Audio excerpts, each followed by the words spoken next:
this lecture series, we are going to explore about association analysis and the concepts related to association analysis. So to start with, let us get familiarized with the basic concepts of association analysis. What is the need for association analysis? For example, if we consider a particular business firm wherein the day-to-day transactions are being stored. Now, with those transactions in hand, we should be able to derive something different which would aid for the owners to improve their business. We have to provide some specific correlations among the patterns in which the customers buy the products or anything of that sort, so that it will aid in improving the business. So basically, if we see any particular enterprise or a business organization, it accumulates large quantities of data from their day-to-day operations. So with respect to association analysis, collection of such data are commonly known as market basket transaction. So a market basket transaction is usually represented in a tabular form like this. So the first column, it stores the transaction ID, and the second column, it stores the details related to the transactions. So each row in the table, it corresponds to an individual transaction, and every transaction has a unique identifier called as the transaction ID. The market basket transaction, it has a set of items. So every transaction, it is going to be represented by the set of items brought by the customer. So what is the need to analyze these data? As we know, these are the items being brought by the customer. Now the enterprise has stored these details. So what is the need to analyze this stored data? So first and foremost, when we try to analyze the data, it might aid in marketing promotions. So having figured out certain correlations between the items being brought by the customers, or in the manner in which the customers buy the item, we can try to go for promoting certain items. Second thing, it might aid in inventory management. And the third, it is about customer relationship management. As we all know, this is something which the current business follows. They try to attract the customer through certain benefits. So that can be decided based on the analysis that was carried out on the data. So here goes the definition of association analysis. Association analysis is a methodology used for discovering interesting relationships hidden in large data set. When we try to derive a relationship between the data, we have framed something called as the association rules.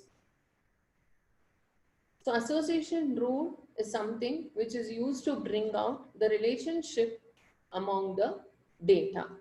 So when we see here, for example, in this market basket transaction, here as an example, we have taken only 5 transactions and quite minimal number of items.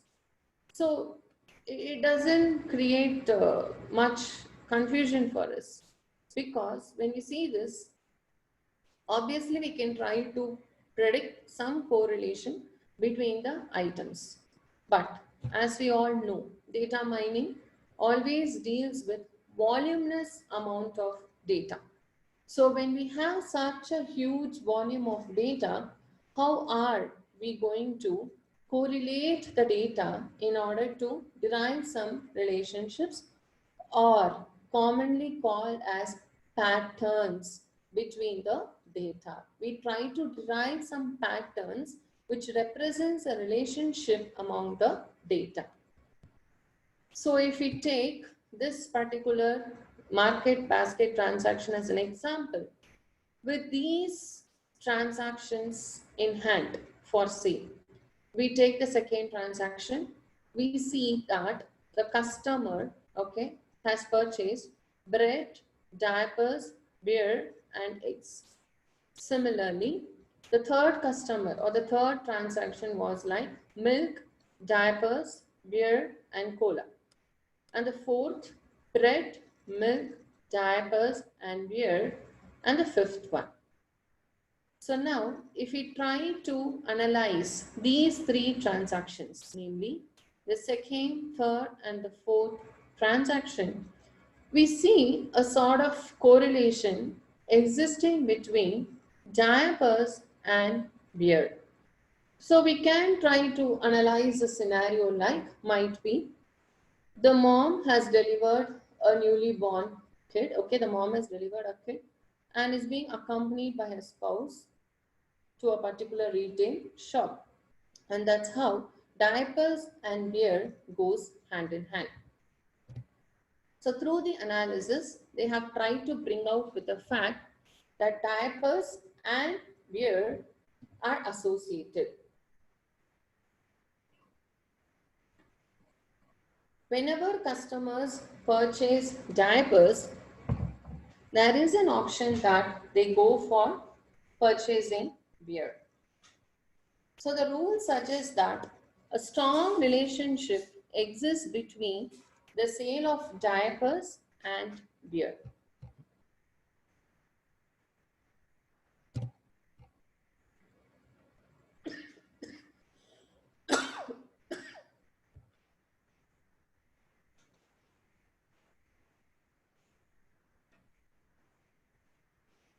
Yes. So the manner in which it is going to aid the retailers is it helps the retailers to cross-sell their products to customers, and the various applications of association analysis is in the field of bioinformatics, medical diagnosis, web mining, scientific data analysis. So for example, in medical diagnosis, association analysis can be used in trying to derive some correlation between diseases, and symptoms, and the diseases and medicines. So to start with, we need to be aware of the key issues that has to be addressed when we try to apply association analysis to market basket data. So first, as I was mentioning, if you are trying to identify patterns from a large transaction data set, it goes computationally expensive. It is not so easy to derive patterns from voluminous amount of data. And second, at times it so happens, though we try to make use of the best of all algorithms, the patterns that has been derived, it just happens by chance. So obviously when patterns are being derived just by chance and it doesn't have any practical value for it, it is not going to help the business people in order to promote their business. And third thing is to have a clarity regarding the various basic concepts related to association analysis and the algorithms which has to be used very efficiently in mining such patterns. The last one is having discovered a pattern, it is not just sufficient. For example, when I was mentioning diapers and beard, it goes hand in hand. Okay, this is a sort of analysis that was done. So now we need to validate, we need to prove is that pattern is perfect. So any particular pattern that was discovered needs to be evaluated appropriately in order to prove that it's a perfect pattern. Yes. So the next few topics deals with the basic terminologies used in association analysis. So the basic terminologies are binary representation of the data, item set and support count, association rule, support and confidence. So to start with, what is meant by binary representation? Obviously, when we try to deal with data, data in different formats is not going to be helpful. So one of the best approach in order to represent the data would be the binary format, which means in a particular transaction, if the data is present, if it is available, it is being marked as 1, and if it is not available, it is going to be marked as 0.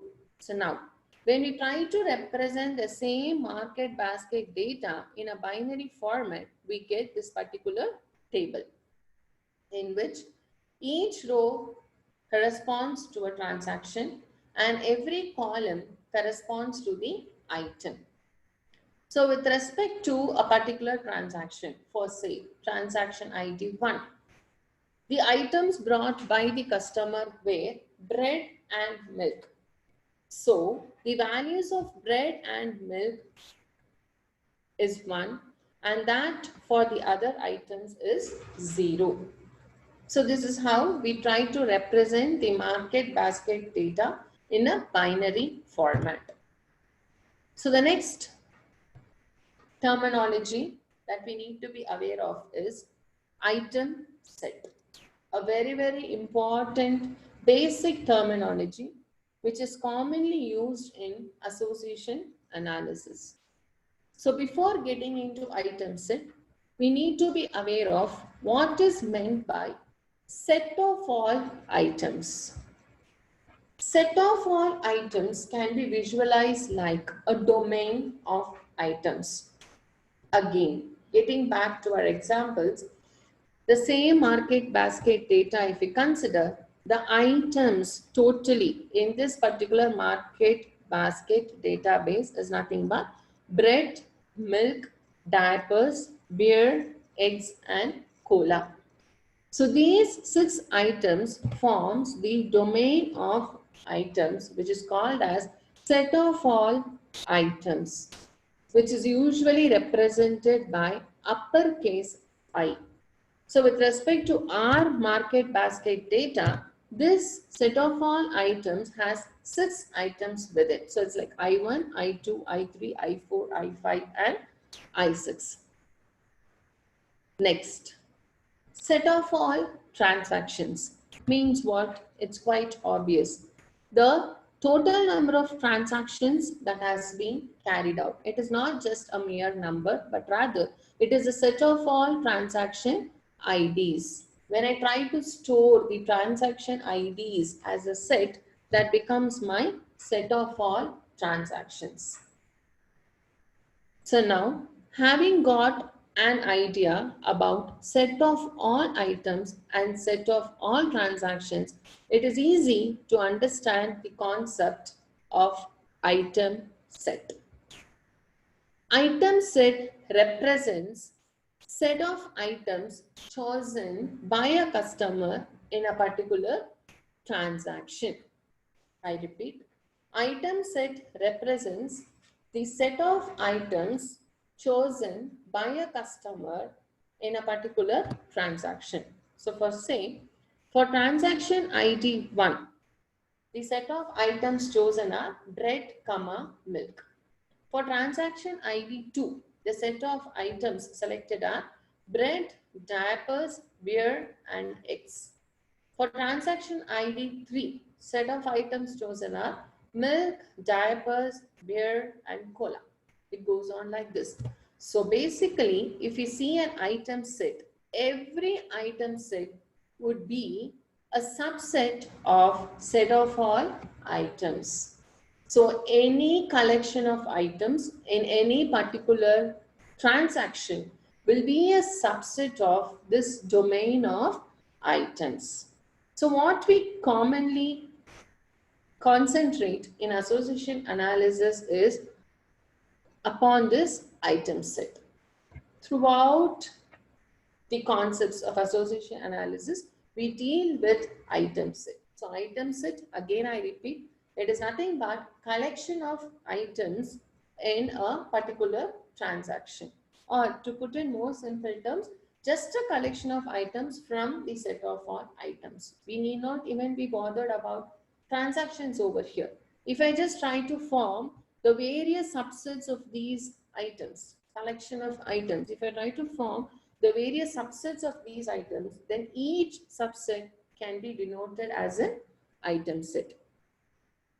So next concept, if an item set, as I mentioned just now, subset from this, okay? So if an item set contains k items, it is going to be called as a k item set. So for example, an item set which has a combination of beer, diapers, and milk is called as a 3-item set. Similarly, we can have 2-item set, 4-item set. So 4-item set would be a collection of 4 items, as simple as that. Yes. Related to this, we can also have something called as a null or empty set, which means that particular item set does not contain any items. So simple. And the next concept is transaction width. So transaction width gives the length of a particular transaction. We are talking about every individual transaction over here.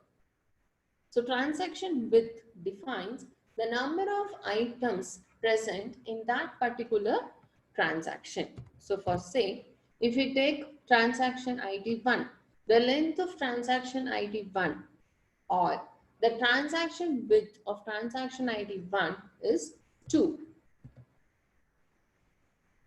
So till now, we have seen the concepts like set of all items, set of all transactions, item set, k item set, transaction width. So next, we can proceed to a very important concept in association analysis, that is support count. It's a highly important property which we will be concentrating upon throughout the topic. So what does support count mean? Support count basically represents the total number of transactions in which you can find a particular item set. Please remember, item set is a small collection of items from the set of all items. Subset of set of all items is item set. So when I choose a particular item set, I'm just trying to figure out in how many transactions that item set is present. For example, if I consider this transaction, right? If suppose I consider the combination of bread, comma, milk, just those two items I'm considering. So what would be my item set now? Bread, comma, milk. Remember, set of all items is all the 6 items put together. I'm just taking a subset of it, a small portion of it, bread, comma, milk. So this bread, comma, milk subset is called as my item set, what I'm considering now. So what would be the support count of this particular item set, bread, comma, milk? So to recollect, support count is nothing but the number of transactions in which we can find this combination of items, bread, comma, milk. So now from our market basket database, in fact, in the binary representation, we are able to figure out that transaction ID 1 has this combination, transaction ID 4 has this combination, and transaction ID 5 has this combination. So totally, the support count for the item set bread, comma, milk is 3. Fine? Yes. So here, the support count can also be represented in a mathematical format. So it's nothing but the symbol for support count is this sigma. So support count of X. What does X represent? An item set. So what is the item set that we had considered till now? Nothing but bread, comma, milk, that so-called subset. So that is uppercase X over here. So what is support count? I'm trying to find out in how many transactions. So this TI is a subscript I. So this TI stands for total number of transactions. That's why we have placed it within the determinant symbol, which gives you the total count. So total number of transactions in which this particular item set was present, wherein this item set is a subset of that particular transaction. There is a lot meaning associated to that, which means this particular item set is a part of the transaction. So along with this item set, some other items can also be present. We need not be worried about it. But our intention is to just figure out in how many transactions you can find this combination of items. So the example, one more example which has been considered is combination of beer, diapers and milk. Yes, we'll get back over here. So if you try to take the support count for beer, diapers and milk, it counts up to totally 2 transactions in which we are able to find out that beer, diapers and milk exist. So support count represents the total number of transactions in which a particular item set is present. Yes. So coming to the most important concept of association analysis. And this is what we are trying to do in association analysis. We are trying to derive something called as an association rule. So what is an association rule? Basically nothing but a relationship. We are trying to figure out a relationship between the variables in a large database. So what does variables mean here? So simple. We are trying to figure out the relationship between the items in our market basket database. So to have it in a more generalized format, we can try to visualize a database having 20 attributes. Remember, attributes are represented in the columns.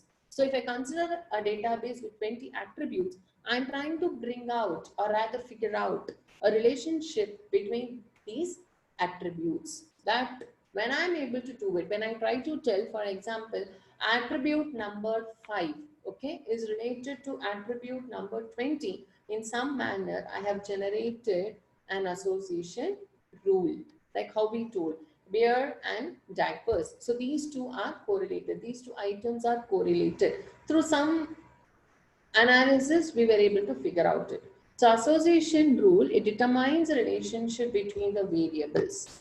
So association rule is usually of the form X determines Y. This needs to be read as X determines Y, which means X, okay, whenever X is being chosen, okay, there are 99% chances that Y also would be chosen. That's why we tell X determines Y.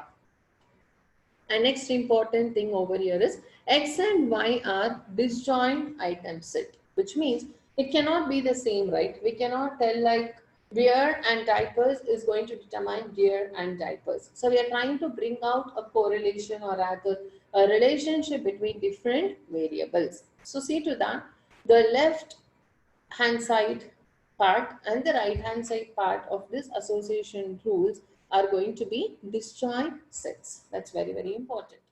So for example, if we see Diapers determines beard, which means whenever diapers is being selected, there are chances that beard would be selected by the customer. Whenever bread and milk are being selected, there are chances in which egg also would be selected by the customer. So now there can be one obvious question like, what a big deal when we know that items are related in this manner, right? With our basic knowledge about the scenarios, it's so easy to figure out the relationship. What a big deal in using association analysis. Yes. Association analysis plays a very crucial role in identifying patterns that are not so easily predictable. So apart from our knowledge of some particular scenario, we might have some basic knowledge about a particular scenario, but that alone is not sufficient in determining the patterns or the relationship. There might be something which is existing internally, which can be analyzed and predicted through association rule. So basically, association rule goes very well in discovering something unknown. We are trying to predict something which is not usual. Some unusual patterns we are trying to predict. That is a major application of association rule. Yes. So the next important concept followed by association rule is support and confidence. Please have a clear-cut idea, okay? Till now, I will just repeat the topics, what all we have seen. So binary representation, item set and support count, and association rule. We are till here. So the basic terminologies we have seen are binary way of representing the data, what is meant by item set, what is meant by support count, and what is meant by association rule. Once again, I try to insist what is meant by support count. Basically, it gives the number of transactions in which a subset of the item, nothing but the item set, exists. Yes. So now coming to the next concept called as a support and confidence. So this is something related to, like sort of validating the rule, that association pattern, what we have tried to identify. As I told, diapers and beard gets along. So what is the proof? How do we tell? Yes, this is correct. The rule what was derived was correct, for which we utilize the concept of support and confidence, right? So support basically gives a measure of how frequently an item set is present in all the transactions. For example, if I have 100 transactions for say, okay, I'm giving you a very clear-cut distinction between support count and support. You need not worry at all. You need not worry, like just now we saw a topic called as support count, and what is the support now? Please remember, support count, you can just try to correlate with the word count. That is a keyword, a catchy word to understand the concept. Support count gives a count of the number of transactions in which that particular item set exists. It ends over there.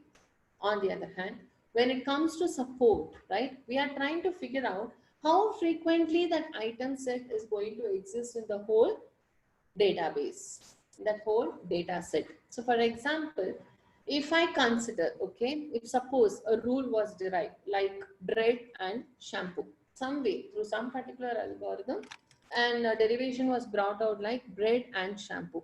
Obviously, it is very clear that, okay, with our basic knowledge, we can understand like, if suppose we have 100 transaction, might be in some 4 or 5 transaction, we can see the combination of bread and shampoo, which means whenever a customer purchases bread, they have gone for purchasing shampoo. On the other hand, the item set bread, butter, right? So when we consider bread, butter, there are chances of customers buying both together, which means when we try to derive a rule like bread, shampoo, or if I consider an item set called as bread, shampoo, forget about rule now. We will just take it as a simple item set only. If I consider an item set bread, shampoo, right, the total count, okay, of the transactions in which that particular bread, shampoo will be way less when compared to the number of transactions in which bread, butter exists. So usually what we try to do is we try to set something called as a threshold.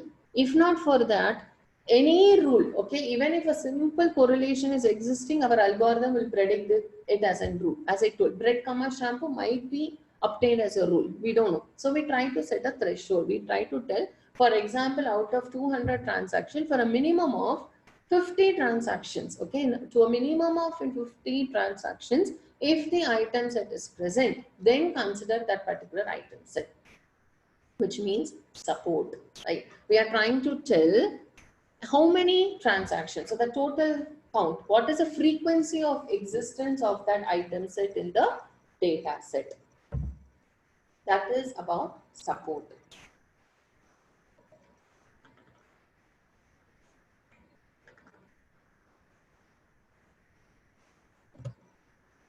So mathematically, when I try to represent support, it can be written as a fraction of the total number of transactions in which the item set occurs. So first and foremost, both x and y should occur together, which means if I take item set 1 as x and item set 2 as y, these two item sets has to exist together. Bread and shampoo has to exist together. But out of those 200 transactions, in how many transactions is this existing?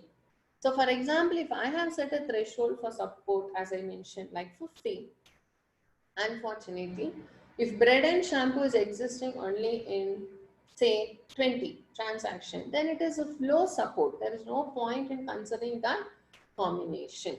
That is the applicability of support. So this is very important. Through support, we are trying to determine how often a rule is applicable to a given data set. Yes. Next important concept is confidence. Now, when I tell beer and diapers, I'm just getting back to the previous example. When I tell beer and diapers, what is a confidence that an association rule which was derived like beer determines diaper or diapers determines beer? What is a confidence, okay, to what extent I can believe that association rule will exist, which means in how many transactions will this combination going to exist? In other words, whenever I select a beer, what is the confidence that diapers also would be selected? So what is the confidence whenever customer selects a particular item, the customer is going to select the other item also. So for example, when I take a rule as X determines Y over here, right? So what is the confidence that whenever the item X is being selected, item Y also would be selected? So basically, we are trying to figure out, right, the support of the existence of both the items together with respect to the support of the existence of the left-hand side item alone. When I tell X determines Y, what is the confidence that Y is going to be picked whenever X is being picked? What is the confidence that whenever bread is being picked by a customer, egg also would be picked? What is the confidence that whenever a notebook is being picked by a customer, a particular pen, okay, or a sketch, something is being picked by the customer? So to what extent I can believe that these two items are going to coexist, right? That is my confidence. So first say, if I take here, right, suppose that is what the best example given here is milk comma diaper determines beer, which means whenever these two items are being taken up by the customer, beer is also being taken up by the customer. So what are the two things I need to validate now? Support and confidence. So what is support now?